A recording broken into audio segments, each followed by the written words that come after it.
Yeah. So when people hear the word communism, maybe understandably because of how it's been portrayed, there's like a reticence, there's a fear. There's been a lot of rhetoric against it as a form of governance, but also maybe there's some misunderstanding around what actual communism is intended to look like. So maybe if we take one step back, and just for those who are listening who might not exactly understand it, who might have only got this idea that it's like brutal dictatorships, it's government by force, and so on and so forth. In its purest form, how is a communist government intended to be structured? And how does that, in contrast to what we see in terms of, say, capitalism, you see the class struggle between the bourgeoisie, as you listed, which is kind of like the rich upper class, versus the proletariat, which is like the poor working class.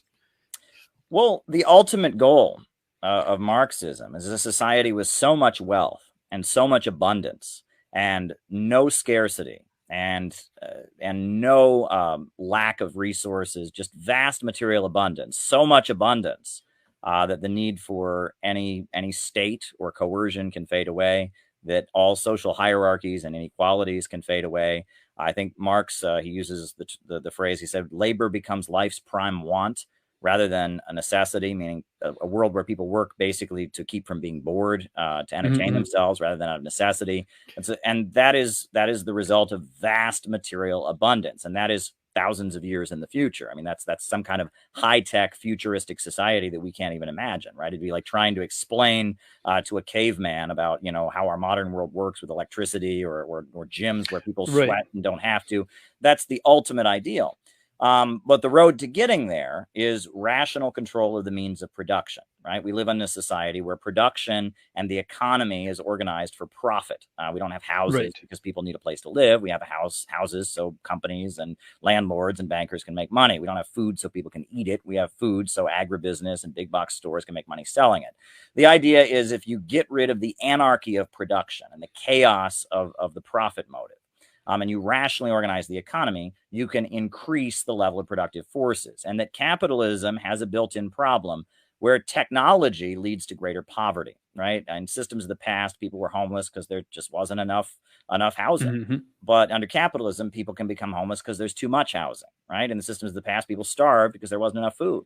But in capitalism, we have a situation where people can actually starve because there's too much food. And more efficient the capitalists make the means of production, the easier it is to produce products, the less you need workers at the assembly line, right? And so fewer and fewer workers are hired. Mm-hmm. And the result is this is called overproduction, right? And this is the problem of overproduction. And that big long term economic crises in capitalism usually come after a big leap in technological progress. And the computer revolution has created one of the biggest leaps in technological progress we've ever seen. And it's leading to a prolonged economic crisis. There are millions of people who have no place at the assembly line. They are making cars and iPhones and iPads and food products more efficiently than ever before, but they need fewer workers than ever before to do it. And that is the underlying basis of the economic crisis. And ultimately, the idea is that with the banks, factories, and industries organized to serve public good and not profits, with the economy being rationally planned and controlled,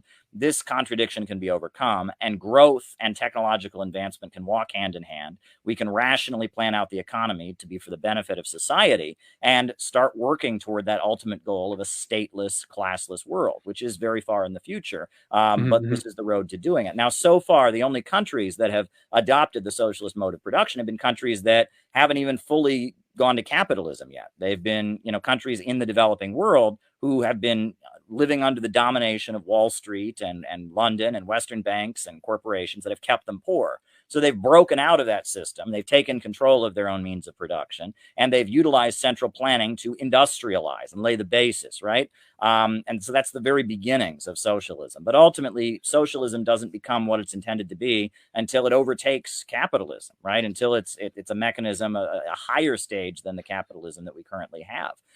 But if you look at what has happened in the countries that have had socialism, for example, China used to be one of the poorest countries in the world.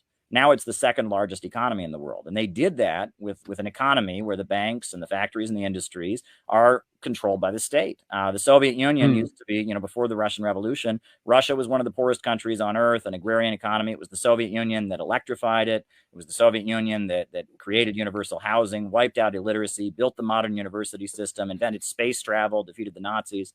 If you compare Cuba to the way people live in, say, Jamaica or Honduras or Guatemala or other free market countries in the region, Cuba is heads and shoulders above them in terms of life expectancy and infant Mhm. mortality, etc. So socialism has largely been a successful system. That said, the Soviet Union did fall. And the Soviet Union, their model of socialism, had some key problems. And if you look at countries like Cuba or Vietnam or China or even North Korea, they realize that we do need a market sector in a socialist society. You can't have everything be run by the state. However, you can't have profits in command. Capitalism is profits in command. But you can utilize market forces to strengthen an overall rationally planned economy to allow for that kind of growth. And Vietnam is another great example. If you look at Vietnam and what they've accomplished with their socialist oriented market economy, again, they're utilizing the market to create what the World Business Forum called an economic miracle, because they laid the basis, they invested in the infrastructure, they have economic planning to control the market, and that's where socialism is at today. And Venezuela, Nicaragua, the Bolivarian countries are moving toward that kind of model.